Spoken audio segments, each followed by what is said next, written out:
Olá, eu sou Carla Moreira, sou fonoaudióloga, psicopedagoga, neuropsicóloga e também escritora infantil. E hoje eu quero conversar um pouquinho com vocês sobre as histórias infantis, os livros.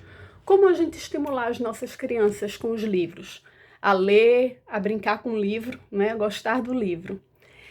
O que eu tenho visto muito, alguns pais comentando e conversando comigo, é que as crianças não gostam mais dos livros. As crianças não se interessam. Então a gente está em dias difíceis, né? Dias de quarentena, dias com essas crianças dentro de casa, em que a gente fica nessa expectativa de como estimular, o que fazer, como entreter elas. E acaba esse entretenimento sendo muito voltado para os eletrônicos, para os jogos, para a televisão ou para alguma brincadeira que a gente tente fazer. E os livros ficam um pouquinho esquecidos. Ou porque as crianças não se interessam, como dizem os pais, ou porque a gente acaba também não se interessando muito ou achando que é um trabalho a mais e deixando um pouquinho de lado o livro, não é? Ou que o livro é coisa para a escola, né? O livro é tarefa e a gente deixa o livro de lado. Mas aí vamos pensar um pouquinho assim, por que a criança não gosta de ler? E aí vamos desmistificar um pouco essa história da leitura. O livro, ele não tem que estar sempre atrelado à leitura. A gente acaba achando que o livro é uma tarefa. A leitura é uma tarefa. A leitura está atrelada à escola e o livro está atrelado sempre a ler e a uma obrigação. Então, acaba realmente que a criança não tem muito prazer com isso.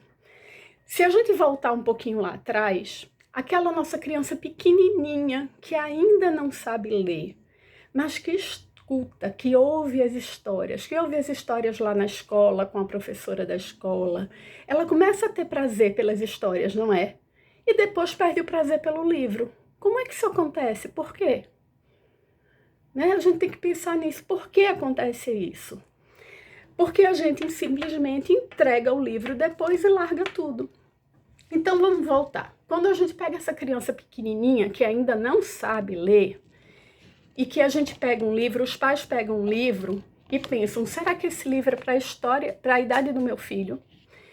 E a tendência é fazer assim, olhar a quantidade escrita e pensar, se tem muita escrita, então não é para o meu filho, não é para a idade dele. Uma criança de 2, de 3 anos, isso aqui eu não vou ler para ele, porque ele não vai ter atenção para isso, não é? É fato. Não vai ter atenção para ler tantas páginas com tanta coisa escrita, não é? Verdade. E aí o que a gente faz? Fecha o livro e diz, não é para o meu filho. Bota no canto.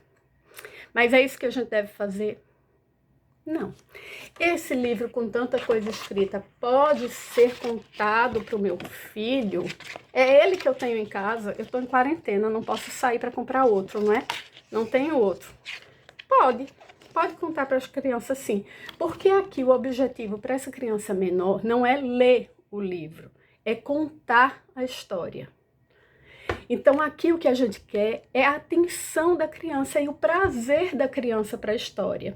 Então que tal se a gente pegar desse mesmo livro e fizer o personagem assim, ó gente, isso aqui é lápis, tá? Pregadinho assim, ó, fácil de fazer. Eu imprimi, mas isso aqui podia ser decalcado, né? Chama decalcar, ainda nem sei. Mas vocês podiam fazer o desenho aí. Eu pedi para a criança fazer o desenho do jeito dela, do personagem.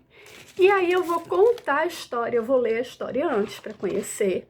E eu vou resumir essa história. Então, essa história aqui, particularmente, por exemplo, a história do Timóteo, é a história de um tatu que é muito egoísta.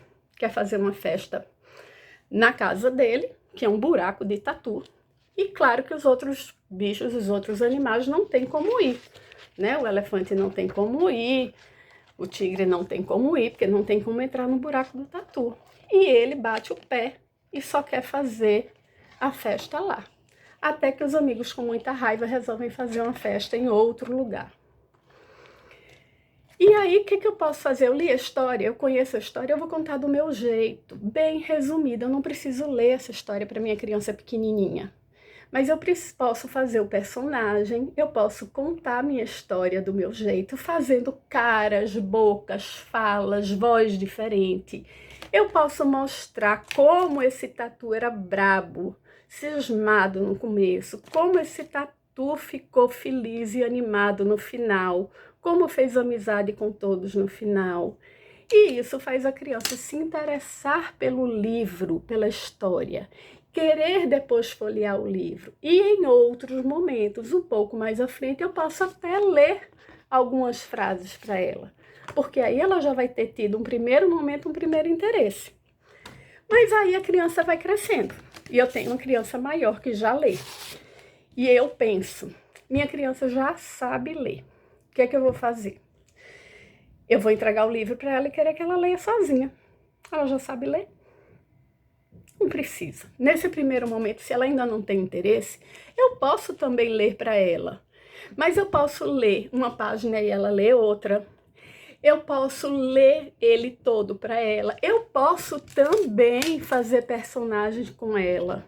Eu posso montar teatrinho com ela também. Eu posso fazer várias situações, mas uma coisa que a gente precisa sempre lembrar quando a gente vai pensar em livro é que às vezes a gente cobra muito dos nossos filhos que eles leiam, mas a gente não lê. E principalmente a gente não mostra para os nossos filhos que esse momento de leitura é um momento de prazer. É um momento que a gente está ali deitado na cama, tranquilo, lendo, feliz, está na rede, lendo, feliz, que é um momento de descontração, que a gente pode estar junto, todos na cama, lendo um pouquinho. E é um momento de relaxamento, juntos. Então, como a gente cobra, como a gente pede aos filhos que leiam, se eles não veem a gente lendo? Então, essa leitura, esse livro, ele não precisa ser visto como tarefa. Não é para ser visto assim, olha, vai lá ler, você tem que ler. Tem que ler. Não, tem que ler não é tarefa, gente. Tem que ler é prazer. Então vamos pensar nisso nestes dias de quarentena também, porque essa leitura pode vir como prazer nesses dias também. Então fiquem todos em paz e todos com saúde.